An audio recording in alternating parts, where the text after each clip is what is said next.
पुढच्या बातमीकडे बातमी नाशिकहून। नाशिकमध्ये पर्यावरण प्रेमींचा मोर्चा पाहायला मिळतोय। नाशिक महापालिकेवर वृक्षतोडी विरोधात पर्यावरण प्रेमी हे आक्रमक झालेले आहेत। वृक्षतोडी विरोधात पर्यावरण प्रेमींनी हा मोर्चा काढलाय। तपोवन गंगापूर रोडवरील वृक्षतोडी विरोधात पर्यावरण प्रेमी आता आक्रमक झालेले आहेत। हे दृश्य आपण पाहतोय नाशिकमधली आहेत। पर्यावरण प्रेमींच्या मोर्चाला मनसेने देखील पाठिंबा दर्शवलेला आहे।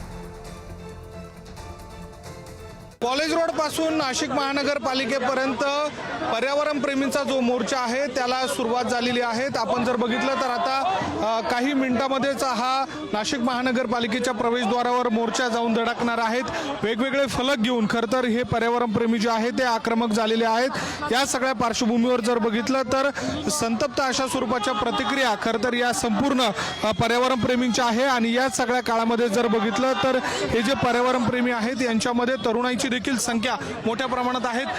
काय नेमकी आजच्या दिवसाची भावना आहेत, काय नेमकं निमित्त या सगळ्या मोर्चाचं? निमित्त असं आहे की आम्हाला एनजीटीचा स्टे मिळाला आहे, तरी सुद्धा मोठ्या प्रमाणात वृक्षतोड होते। आणि वृक्षतोड पण अशा झाडांचे होते ज्यांना आम्ही महिला दोरा बांधतो। वडाचे झाड जे आपल्या हिंदू धर्मात पण खूप महत्त्वाचं आहे, त्या झाडांना वाचवण्याचे कुठेही प्रयत्न होताना दिसत नाही।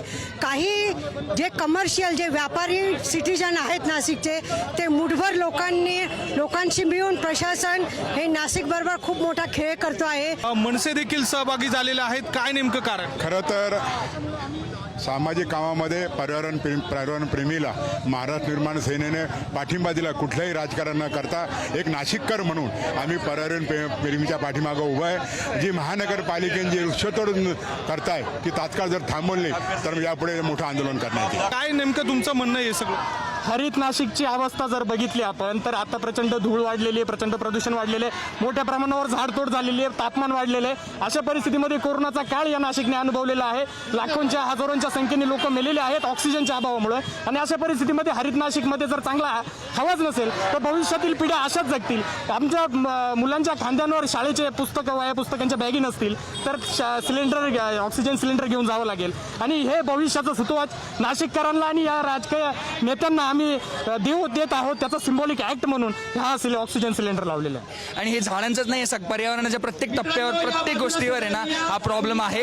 आणि नुसता फार्स करतात की आम्ही काहीतरी काम करतोय, काय करतोय। कुंभमेळ्याच्या नावाखाली कोणाला किती पैसे मिळतात, कशा प्रकारे कोण कमवतोय हे आम्हाला सगळ्यांना व्यवस्थित माहिती आहे। सो आम्ही नाशिककर सगळे मिळून झाडांसाठी आणि आमच्या नाशिकच्या एन्व्हायरमेंटसाठी प्रोटेस्ट करतोय। आम्हाला नाशिकचा जळगाव करायचं नाहीये। व्हिडिओ जर्नलिस्ट योगेंद्र महाजनचा मी किरण ताजने, पुढारी न्यूज नाशिक।